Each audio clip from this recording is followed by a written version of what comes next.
Greetings everyone. In the previous video, we did speak about some of the visas that are offered in South Africa as a way of encouraging holders of the Zimbabwe exemption permits to apply for some of those permits in which they think they qualify. We also spoke about the application of a waiver in some of the visas that we spoke to in the last video. We note the comments that were made and the questions. We will find time to respond to some of the questions. I also note a comment by one comrade in Love, I can't remember his first name, on Facebook, where he sought to correct me that in terms of the life partners visa, you apply direct and was engaging on the relatives visa on what we call the first kin and second kin. I'm reading what is here, so I will not dispute what he raises. But what is important is that if you are the affected person and they want to apply for such, please do apply. And then there are those that are asking about the requirements. We have said that you just visit the website of the VFS or the website of the Department of Home Affairs. The requirements are stated clearly. And last year we spent time discussing the very requirements. So if you Google in this YouTube channel, you will find requirements where we spoke about requirements for applying for different visas. Let's, in this video, look into the three visas that we think there are basically two visas. The third one, we'll talk about it, but don't think it really speaks to holders of the Zimbabwe exemption permits. There are two visas. You are looking into the study visas. There are two visas under this category. The first one, the study visa, is for dependent children of school-going age. So many people who are holders of ZEP have children that are school-going. The children are dependent to the parents.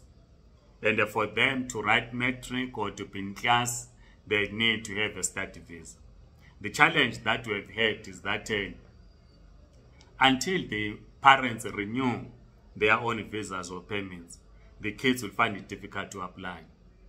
So it is important that you firstly renew your own visa. You move to another visa if you are a holder of Zimbabwe exemption permit.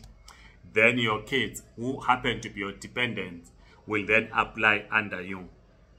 There are those, of course, who are on ASLAM documents, who are undocumented, who would ask us on how to apply for their children's study visa. You can't apply for your child's study visa if yourself you are not documented in South Africa. It is not possible.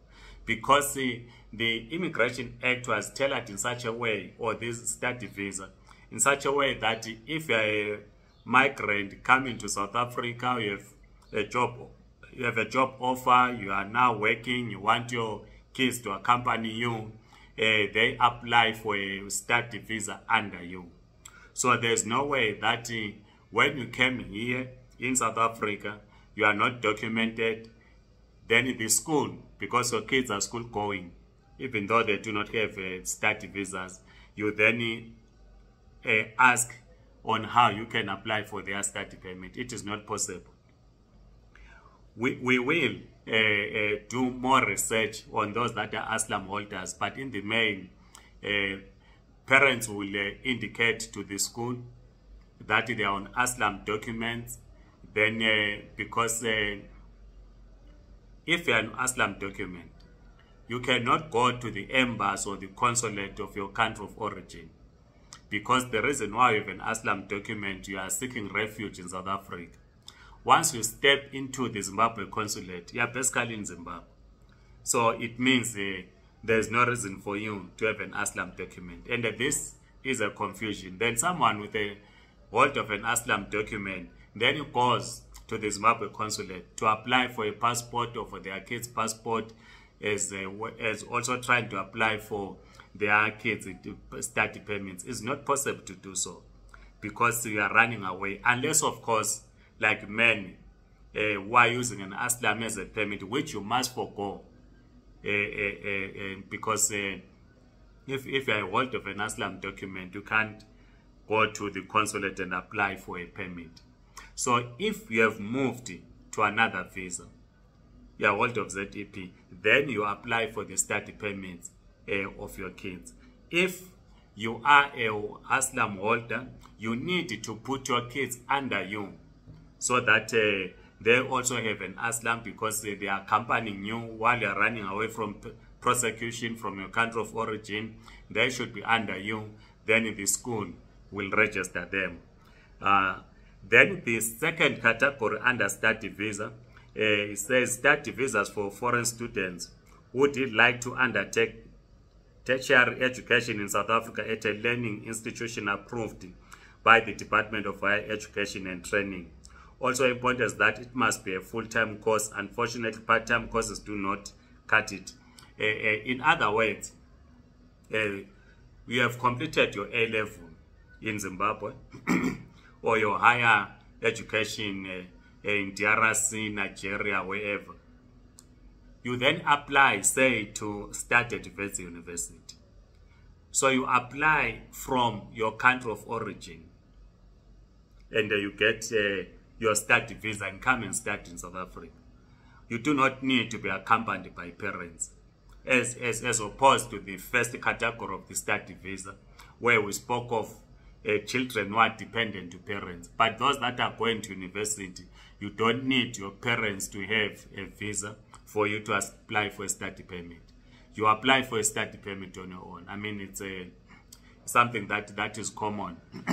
You have South African students that are studying in China.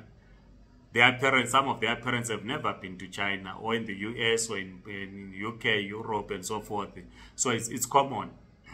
We have Zimbabwean students at 40 Head, Vets, and Western Cape, and so forth. Their parents who are in Zimbabwe. So it does not require your parents to have a visa for you to apply for a study visa to go to university. So if your child was on ZEP up to a point where they was on this special permit, up to a time they wrote metric and they want to go to university, they simply apply for a study visa. They don't require you, the parent, to be on a visa. So the child who's now obviously above 17 goes to university. They apply on their own for a study visa. They do not need to go to Zimbabwe because the waiver was granted that holders of ZEP should apply from South Africa. So if you are doing your metric, you want to go to university, you simply apply straight here in South Africa. And then the business visa, there are a number of business people that are struggling to get a business visa. And the business visa says here, a business visa allows you to start a business in South Africa, to buy a business in South Africa, or to part on a business in South Africa. You will need to invest 5 million rands and commit to at least 60% of your workforce being South African residents or citizens. So you are running a business. You have been running it before 2010. You do not have the 5 million because this, in normal circumstances, someone is in India, they want to come and invest 5 million. So they apply through the South African embassy or consulate. They will provide all the document, provide the proof that they do have the 5 million that they want to invest, and be clear in which sector of the economy they want to invest, or they want to buy a business, and so forth and so forth. You then apply for a business visa. But you are a holder of Zimbabwe exemption permit. You were given a business visa under the Zimbabwe exemption permit. But you do not have the 5 million. So what we always advise is that you need, as part of applying your waiver, to indicate or to state your annual turnover. You need to indicate, to say, this is my annual turnover. These are the people that I've employed, the number of people that you have employed. the assets of the company. In most cases, someone will confuse their personal assets to company assets.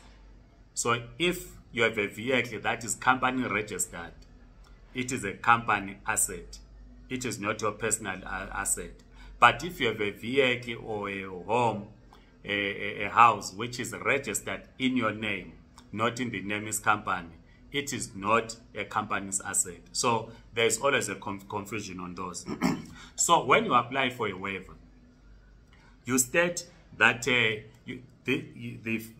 annual turnover, the number of people that you employ, the assets that you have, and if it is far below the required 5 million rands, this is where the issue of a waiver then kicks in.